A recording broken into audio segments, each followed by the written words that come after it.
comic stew. You don't want to keep that in, like, the podcast?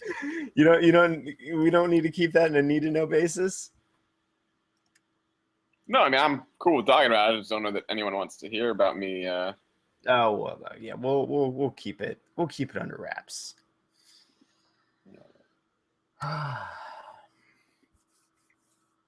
Yeah, I'll tell everybody, but it's kind of doesn't seem like podcast material. But welcome to episode 8 of the Comic Stew.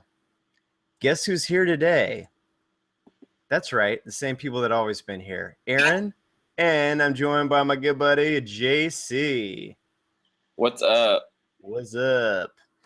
All right, I'm going on like 2.5 hours of sleep, so this is going to be a fun show, JC. I'm sure it will be. It's always a fun show with you. You know what was going to be more fun tonight was actually playing our hockey game, but since that kind of got rained out, here we are recording. Well, we should clarify, there was moisture. It wasn't a rain out?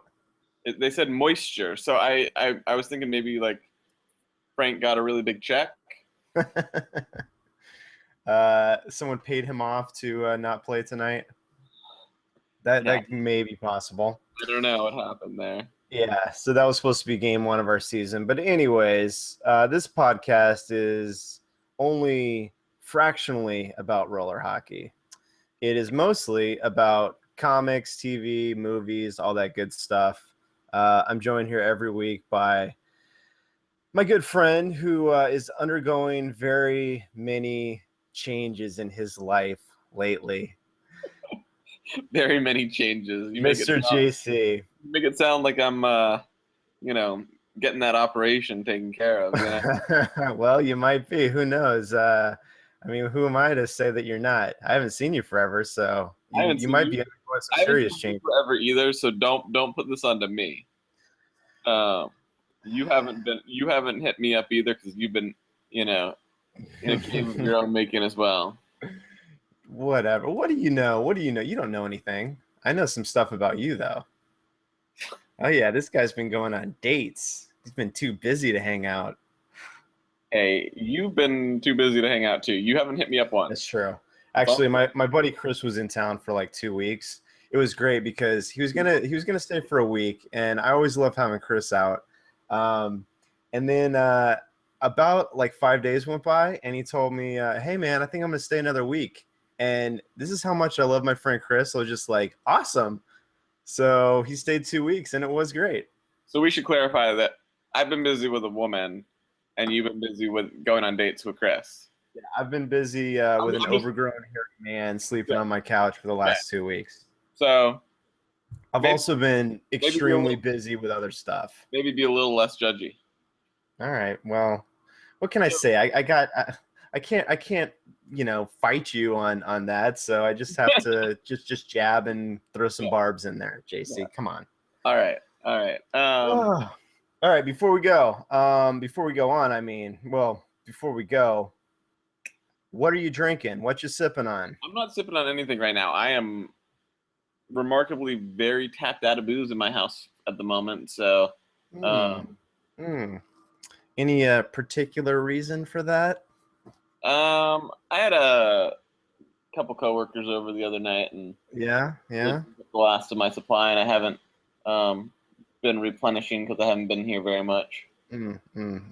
So it hasn't been going twice as fast, huh? No, not really. Okay. Well, anyways, so people, we wanted to get you out a show. It's been a very busy week for me, and I guess JC too, but mostly me. It's actually been pretty hard to have been able to read anything. I did watch a little bit of TV, JC, but nothing. Well, maybe I'll talk about it a little bit later, but I didn't really read much this week, but I did notice there were some interesting news stories. Yes. A few. It was kind of limited this week, right?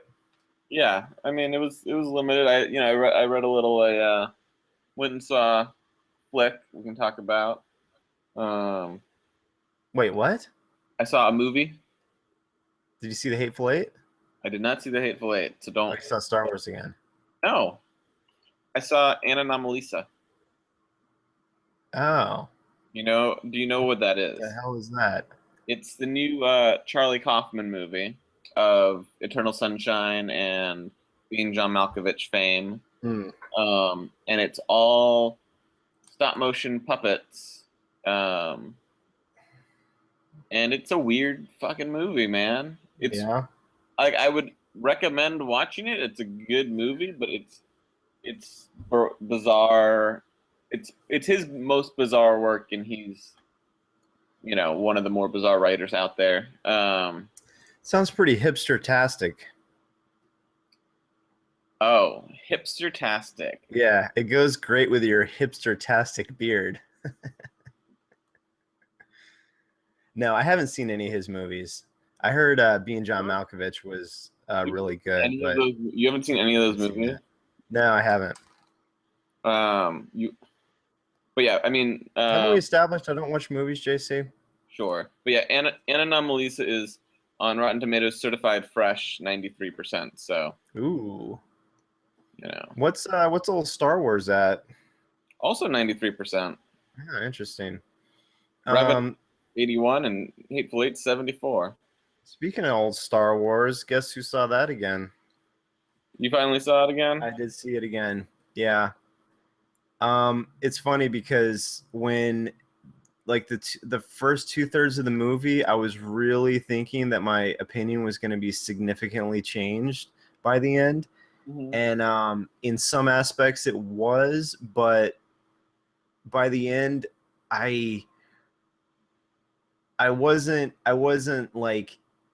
in love with the movie by the end. I was getting there as the movie went on, but I still just I don't know. I just wasn't captured by the ending of the movie. I just feel like the whole new Death Star, Death Planet thing just I don't know. It kind of just turned me off. No, I mean, I get, I get the complaints, and you may have seen the news that JJ came out and responded to some of those critics. Mm-hmm. Um, I think they're valid complaints for people to have, but I think it was a great way to relaunch the franchise. Yeah, I agree, and I think a Mhm. lot of people really well, obviously, a lot of people really love the movie, so I can't take that away from anyone. I just think for me, having that retread of so many plot ideas, kind of, it kept the movie from being great for me. That's all. I I think really enjoyed the movie. I think what you kind of had to do though with the movie, um, I mean, you could have done something completely new, whatever.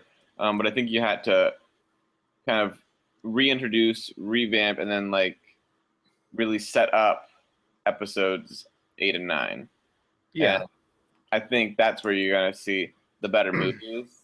But we'll see. Who knows? Uh, yeah, anyway, I thought it was enjoyable. But we've talked Star Wars to death, so let's I move know, I know. on. Hey, are you I've gonna got. ask me what I'm drinking? What are you sipping on? All right, thank you. I'm double fisting tonight. Coffee and One what? hand, I got a tall, strong mug of black coffee. Right. So In I the said coffee other, and what? in the other, I have a little glass, well, medium glass of little something something my brother got me over the holidays. It is Winchester straight bourbon whiskey, and it is not bad. Don't roll your eyes. I was gonna ask Oh, I you. saw that. Wait. First of all, I have to say How dare you? I have to interject right now. Aaron can see me. Aaron's camera is not working because he doesn't know how to use computers. So I cannot see him Strangely. and see when he rolls his eyes at me, you know, or Oh, if come he's, on. clothed right now or whatever. I was going to ask you which brother. Oh, it's the next oldest to me, Andy. Okay. So yeah, he actually got me a couple bottles of booze. He was feeling extra generous this year.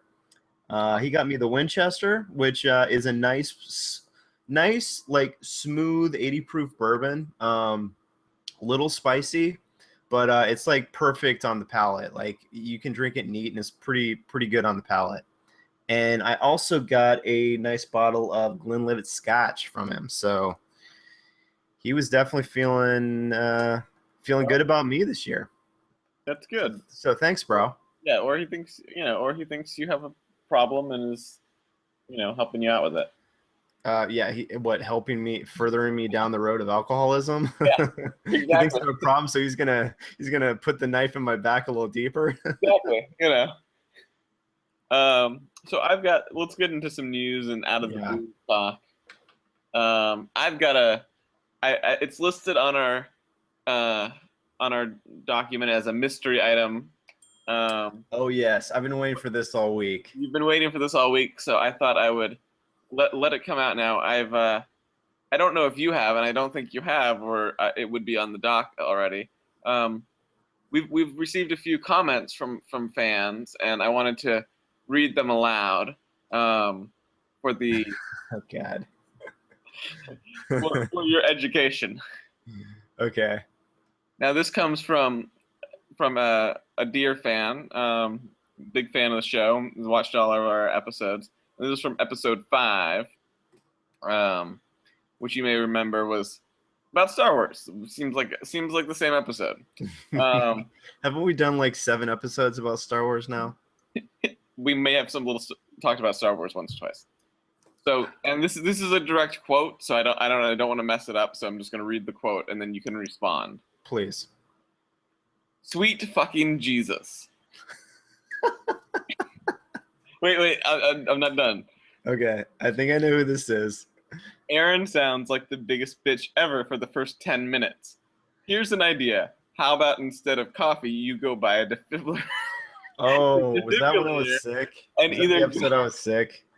And either yourself to barbecue yourself to death or shock yourself into actually having a pulse.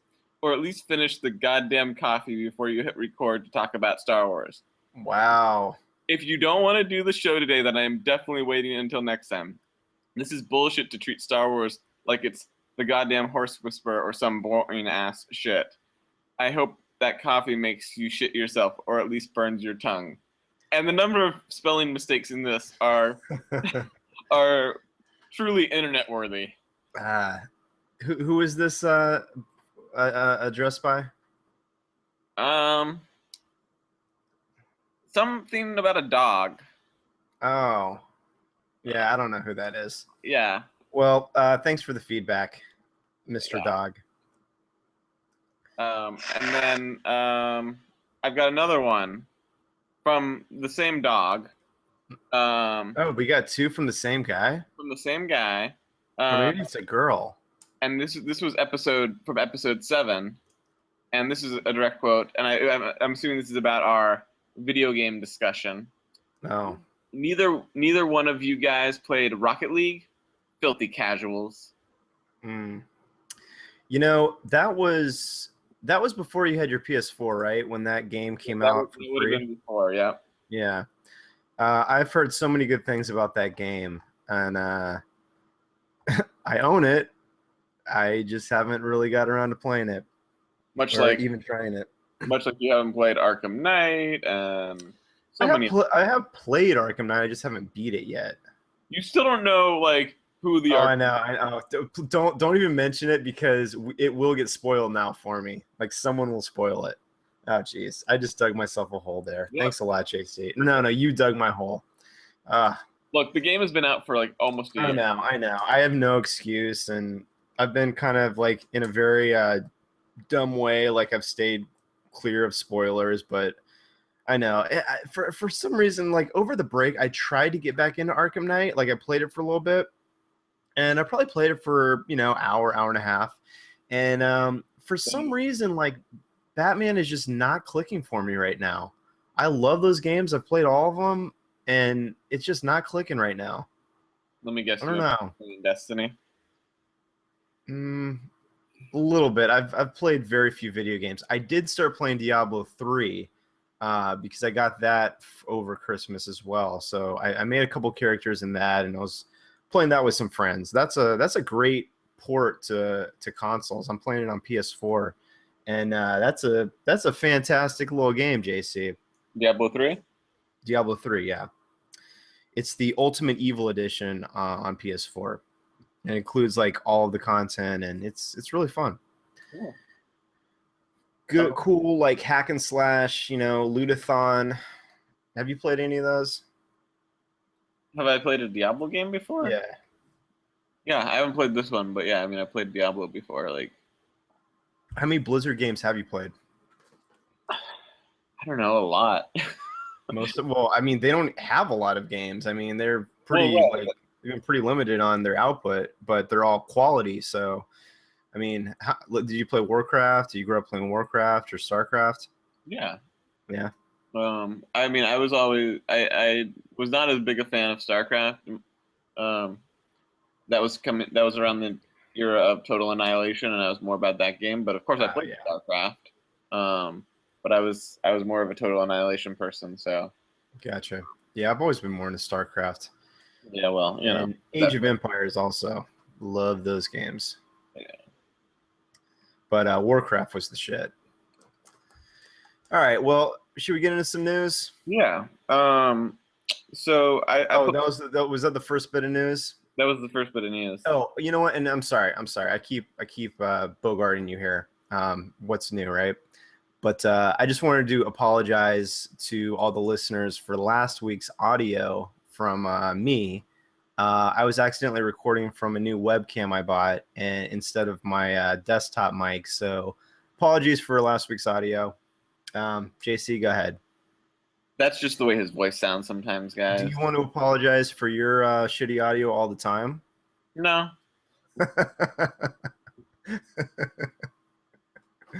All right. What's the first bit of news we got? Well, I had some news that I thought you would enjoy. You are a big fan of the television show The Flash. Oh, yes. And oh, yes.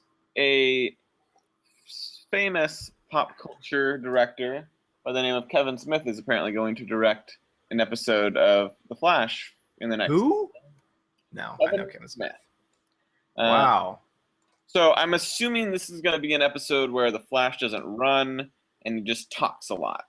He just stands around and talks. And I say that as a tremendously big Kevin Smith fan from a long time.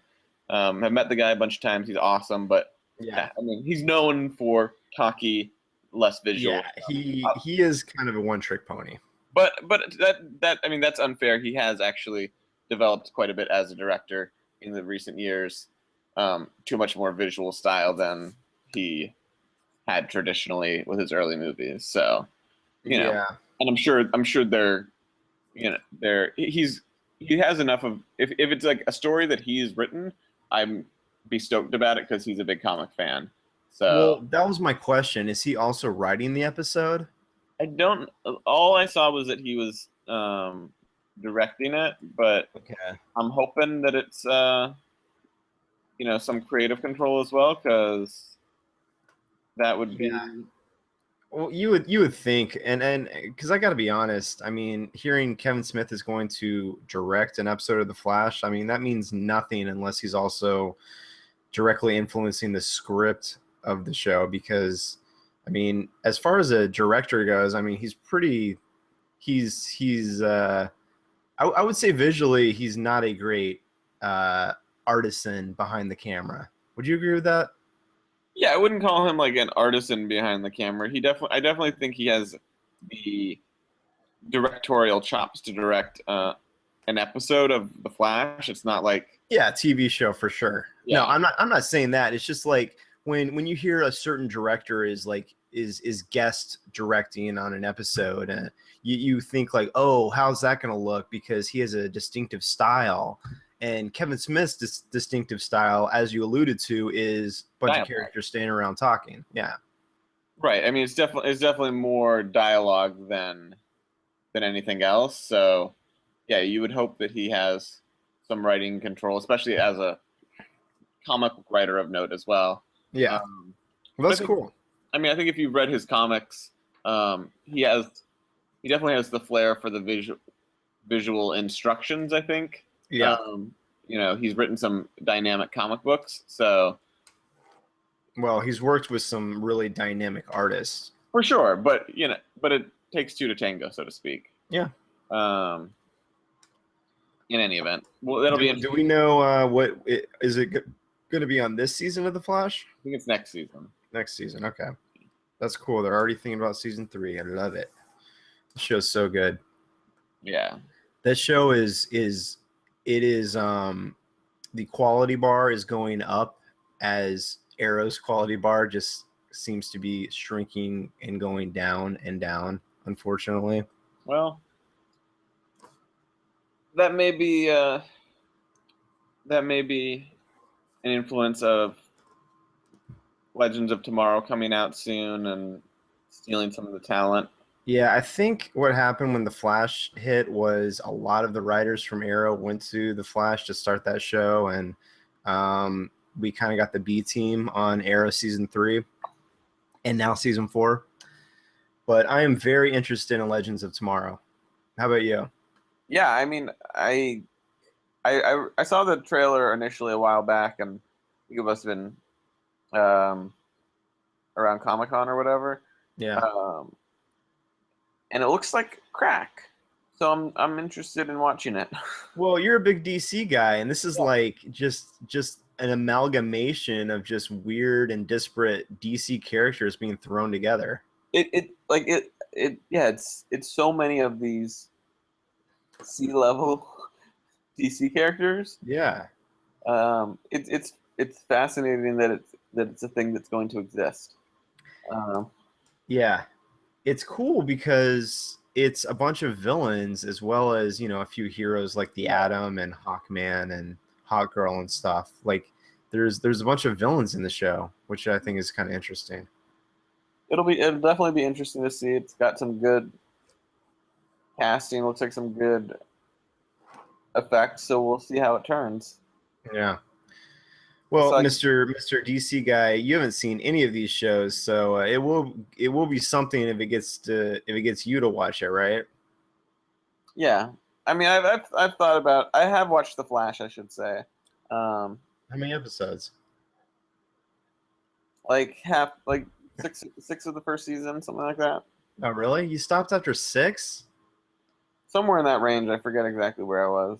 It wasn't like I wasn't enjoying it. It just, something came up, whatever. All right. It's kind of like me with Peaky Blinders right now. I keep trying to watch season 2 of that show, and I watch an episode, and then I want to watch something else, and I end up going back to another episode like 3 months later. I was going to say, it's kind of like you trying to read Alias. Oh. Speaking of which, since we're not really having a What You've Been Reading segment this week, I might as well just mention while we're on TV.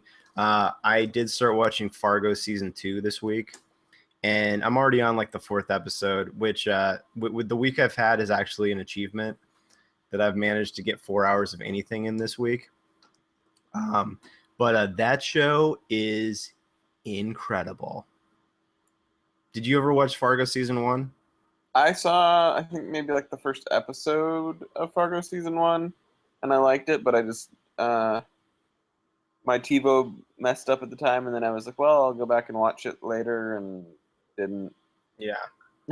That was one of my top 3 shows of 2014. What's that? I was gonna say, it also just struck me as a show that I would prefer to binge. So yeah. Well, I have the Blu-ray season. If you want to borrow it, buddy. Blu-rays of season 1. It is so good. Yeah, it's like a 10-hour movie. I feel like it's on Netflix. So yeah. All right. I'll take the next one. Since this was my. Are you done with the Kevin Smith thing? Yeah. No, I was going to ask you if you had, while we were talking television, if you had seen anything about Colony. Oh, I mean, I've seen promos and stuff for it. Yeah, I've seen a bunch of promos, but haven't seen. I don't think it's out yet. or it's out like this week or something like that. But it looks interesting. I don't know if I want to watch it, but it looks interesting. Did you watch Lost?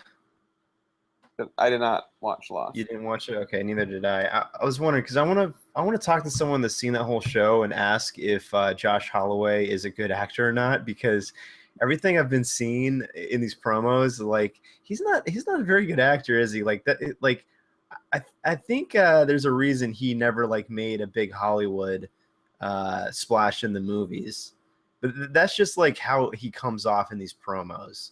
Maybe I'm completely wrong. I did not watch an episode of Lost, so I guess I don't really know. All right, story. What is Colony about, anyways? Do you know? Have you any idea? Colony is USA's upcoming science fiction drama about a bleak look at the near future where Los Angeles is invaded by the extraterrestrial Colony Transitional Authority. Oh, jeez. And I don't know why. I didn't get. And one family struggled to cope with an occupied and divided city, and reunite with one of their children. Interesting. I don't know why. I guess I didn't even get a sci-fi vibe from the promos that I saw. I thought it was more like a undercover, like special agent type show. I think I saw some different preview or different promos than you did. Yeah, that's the description I just pulled up while we were talking about it. I didn't have that rote memorized. Gotcha. But yeah, I think that's the reason why I'm just kind of confused about it, because it hasn't been advertised really as a science fiction show, but it appears to be a science fiction show. So yeah. Well, enough about that, because honestly, that show did nothing for me. The promos I saw, right? So I probably won't watch it. I got too much good stuff to watch. The story I wanted to bring up was something I saw that apparently there's 67 characters on the board for Infinity War. I guess the Russo brothers were doing the rounds this week for. I guess they're already doing. Is Captain America coming out that soon that they'd be talking like doing promo for Cap? Not that soon. I mean, it's coming out in May, right? Yeah. Well, anyways, they got interviewed and they were talking about Infinity War because, of course, they're also directing Infinity War Part 1 and 2, I think. So they got a lot of Marvel coming up. But yeah, they were saying that there's 67 characters on the board as of right now, which, damn, that is kind of crazy, right? That like might for a movie. That might be excessive. It might be. I always wonder with these comic book movies, where is the tipping point? Like when do we reach the precipice and then start careening off the other side into a descent? And because a lot of people theorize that comic book movies are a fad and they'll have their day and then they'll kind of go the way of the Westerns. And I don't know if I agree with that, but I do think there is a point where we're going to hit an oversaturation point. Yeah, no, I don't agree that they are a fad, simply because we've had them for decades before. Yeah. Decades before this. It's just this has been the first time where you could really effectively make accurate-ish ones, you know. You could make a movie where someone's actually flying as opposed to 50s Superman or whatever. But I definitely think that even Civil War looks like it might have too many characters. I mean, it's going to have Spider-Man in it. Yeah. Like, I heard that recently, and I'm like, wait, he's not in the trailer, but he's going to be in the movie, and I'm like, wait, you didn't know Spider-Man was going to appear in Civil War? I didn't realize. Wow. Damn, somebody's just unplugged from the news cycle. Like, my goodness. All right, I'm gonna move on to the next story because we are a little short on time today, and this story just really, really got me excited. And you know why, JC?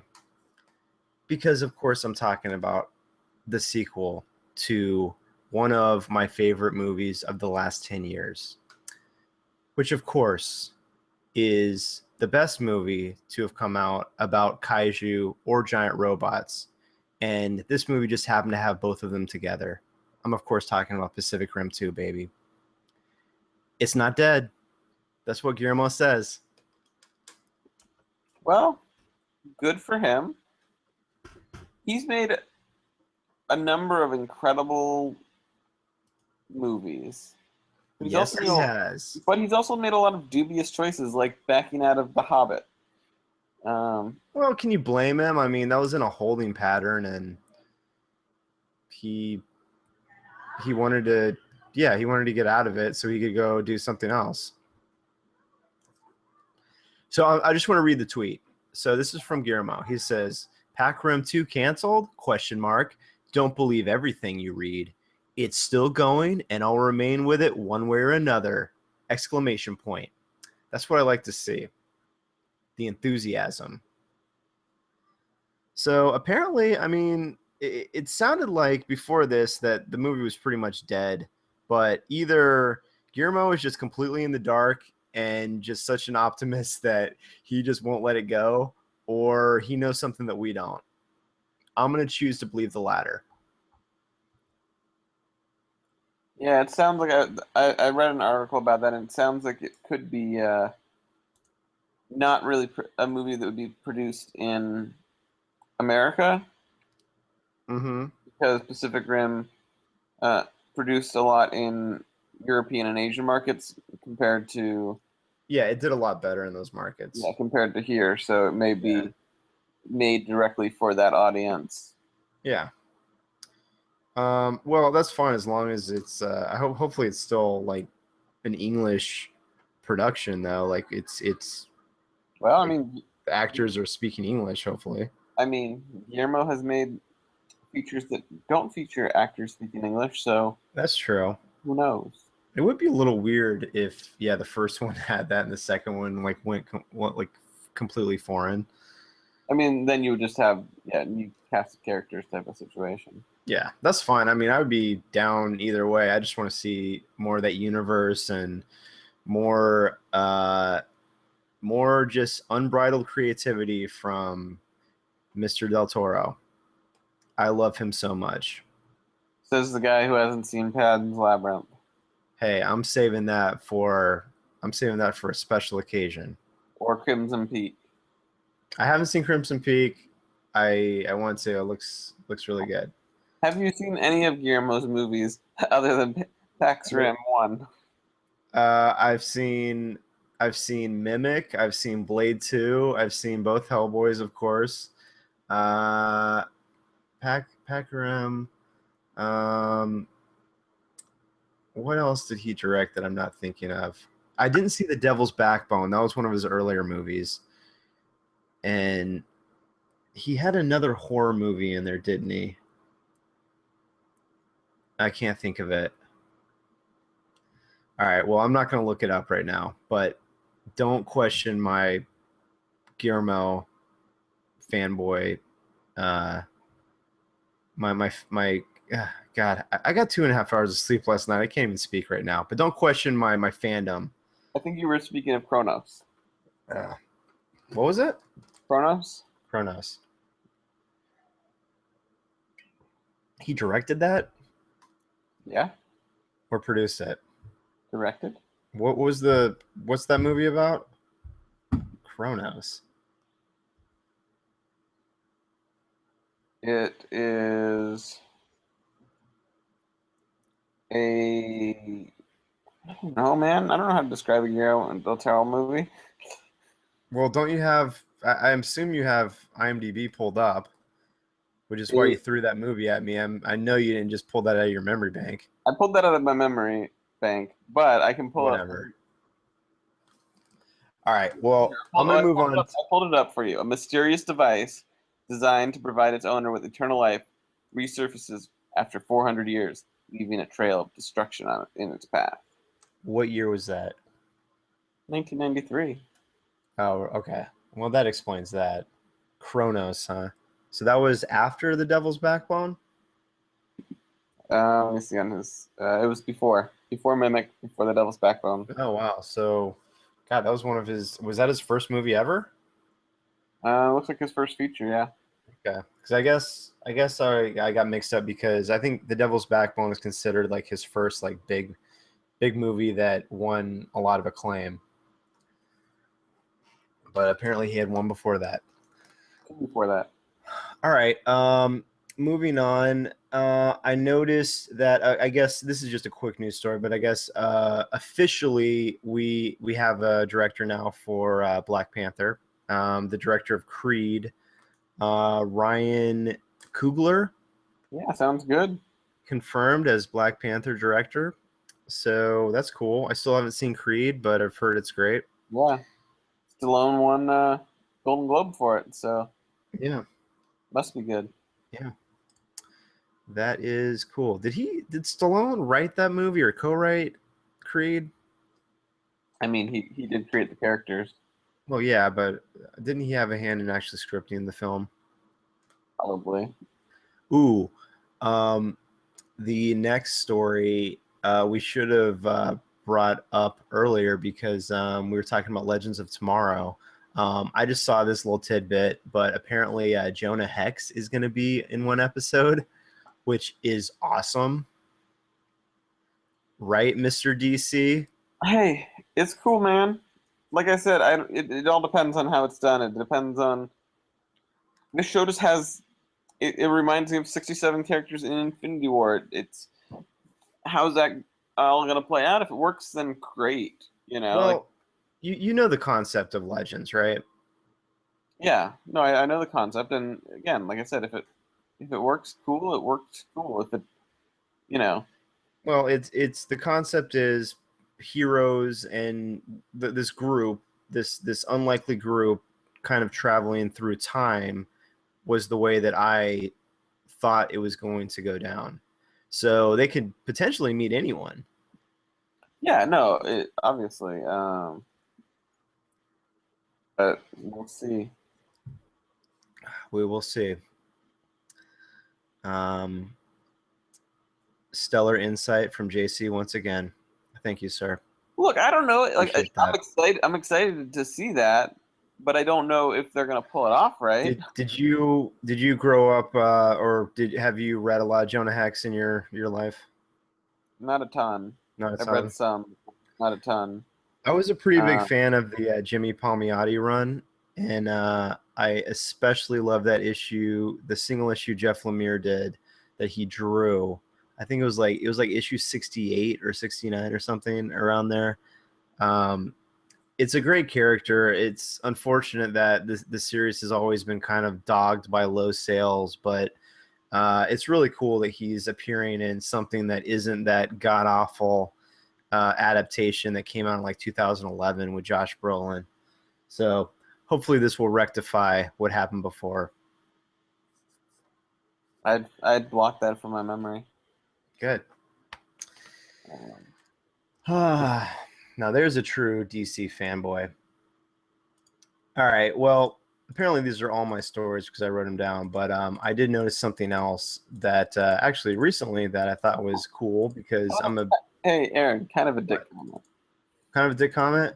What? I'm just saying, like, for whatever reason this week, I guess because I wasn't so busy, I was able to bring a bunch of news stories together. I guess someone was a little busier than me. Oh, wait. No, actually, you weren't. I was way busier than you, but I still found more stories than you. Shut up, JC. Depends on your definition of busy, my friend. All right, I'm not even going into that. Did you say busy or did you say busy? So this is a very cool piece of news that I just found out today. It's probably only cool to me because I'm a big fan of this series from when I was a kid.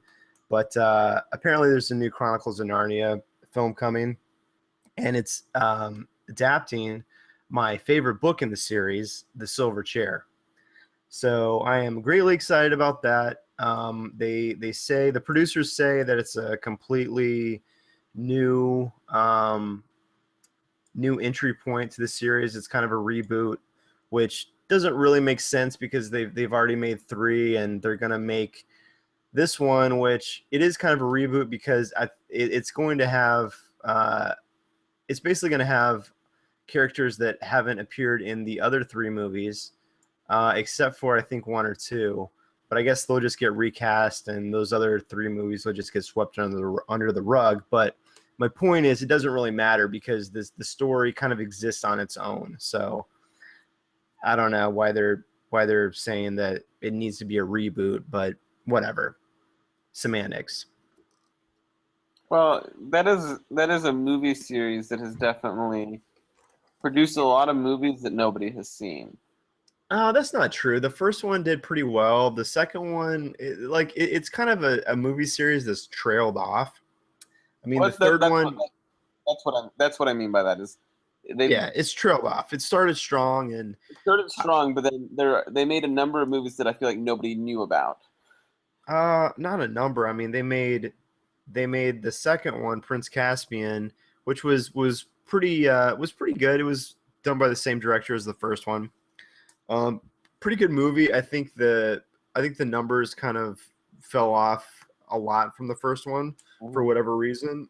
And the third one was actually done by a different production company, but I watched it because I am a fan of the series, but it was not great. And you could definitely tell that they were balling on a budget in that one. So it was unfortunate, but hopefully they'll turn things around with The Silver Chair, because that was, like I said, my favorite book in the series. So hopefully it's good. And lastly, did you read this article? The last story I have down there? I did. You did. Did you read the whole thing? I thought it was kind of interesting, right? It was. I mean, it's Well, why don't you inform the readers, the viewers, the audience? Did I mention I'm on 2.5 hours of sleep? Can we talk about how Aaron's a dick for a second, guys? No, I'm sorry. Need more comments like that. So this is an article about Netflix's true viewing numbers, and through their research, they said Jessica Jones averaged about 4.8 million viewers, Narcos 3.2 million, Master of None had 3.9 million, and it's part of a reality check because Netflix doesn't report Right. their own viewing figures. So trying to say like, hey, where are we? Yeah, where do we rate against traditional TV? Right. Well, 2 things. I think, first of all, it's very telling that Netflix has never released numbers. I mean, I think you can deduce that their numbers aren't all that because of that simple fact. I mean, if they were awesome and they were getting tens of millions of viewers, they would definitely release them. That's one thing. The other thing, did you see buried in this article how they found out this data? This is creepy, man. They found this out. Okay, here's the quote. His numbers come from Symphony, a San Francisco company that uses viewing preferences by using, quote, audio content recognition technology software loaded onto users' phones that track viewership by capturing the soundtrack of a program. Like, doesn't that sound like a stealth app that just gets installed on your phone that just listens to like what you're watching? Like, is that a voluntary thing? I'm assuming it's a voluntary thing, much like a Nielsen box, but a thing. That sounds so creepy. I mean, no more so than a Nielsen box, I guess, but. Well, a Nielsen box just like tracks what you watch, right? Like this is like a phone app that's like listening to everything. Right. Well, I mean, it's the same, but I just it's the same kind of thing. It's Creepy. what? Creepy. Well, yeah, but Well, no that's more. still pretty. That's still pretty good numbers. Like Jessica Jones is getting 4.8 million viewers. It's not bad. Yeah. Like for a lot of networks, like that's really good.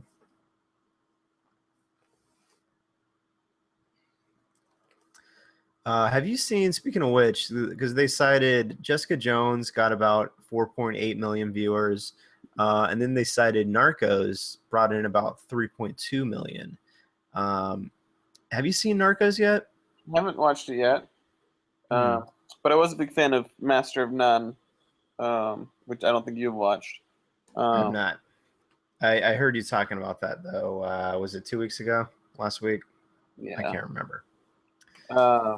But no, I think it also just belies the fact that they're a membership based service, Yeah, so they're gonna make content regardless of viewing numbers in order to entice more subscribers, because if they have 4 shows that each get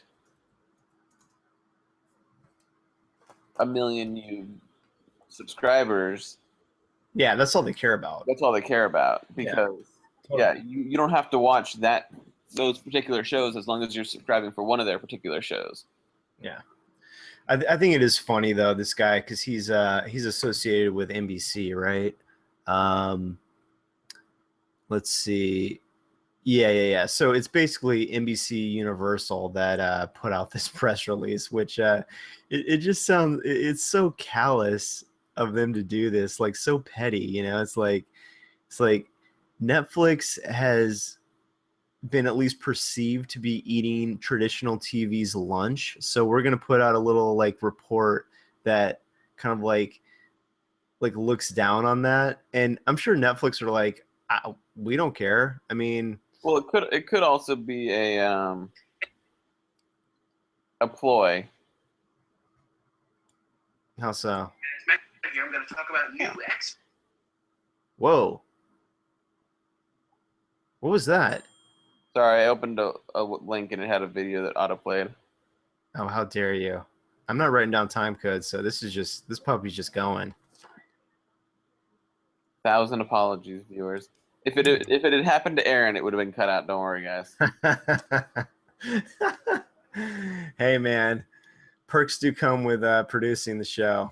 You know, when you actually put some work into getting the show out, then you get some bonuses. Mm, This guy. this guy. Buy a mic, you mook. What's that I hear in the background, you mook? Neighbors, loud neighbors. Okay. All right. Well, everybody. Glass houses. Wait, what? People in glass houses, my friend. Uh-huh. Well, everybody. If you stuck with us for this shit show, let's be real. Bitch It was fest. kind of a I shit think it was show. a bitch fest.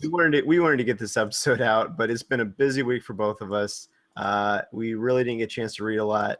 We do have some topics for next week that we want to hit on. So, but we just wanted to get together, talk some news.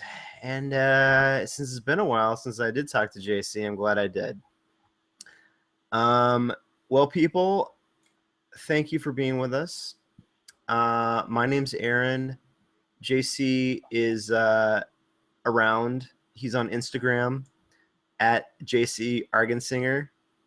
He You're getting takes better. some very fetching photos. You should follow his Instagram. Thanks, guys. Oh, speaking of Narcos, I was actually in the Narcos production office today, believe it or not. I don't know if I should be revealing this, but I thought that was going somewhere else. oh yeah, no, I do want to see that show. It looks really good, and I heard some interesting sound effects when I was in there.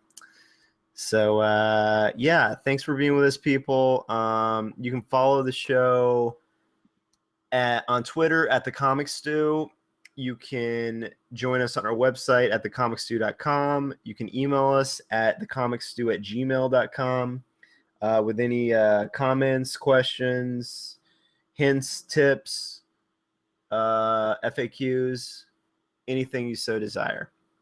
Just You send know. everything over there, and JC will screen everything. And We are then also on YouTube. And then I will read that aloud. Yes. If you're making fun of Aaron. If Right. you're making fun of- Apparently, if you post a comment that makes fun of me, then JC will bring it up as a topic of the show. So what I'm trying to say is, I'm encouraging it. Okay. All right. Well, thanks for being with us for this truncated episode this week. We will see you next week. And until next time, for JC, I'm Aaron. And we'll see you later. Right, JC? Hopefully. Don't roll your eyes at me. We might get canceled. Hey, man, we're on the subscriber program, so we're not getting canceled. It doesn't matter if our viewership numbers are low. We got those subscribers. Oh, yeah. All right. All right. Later. Later.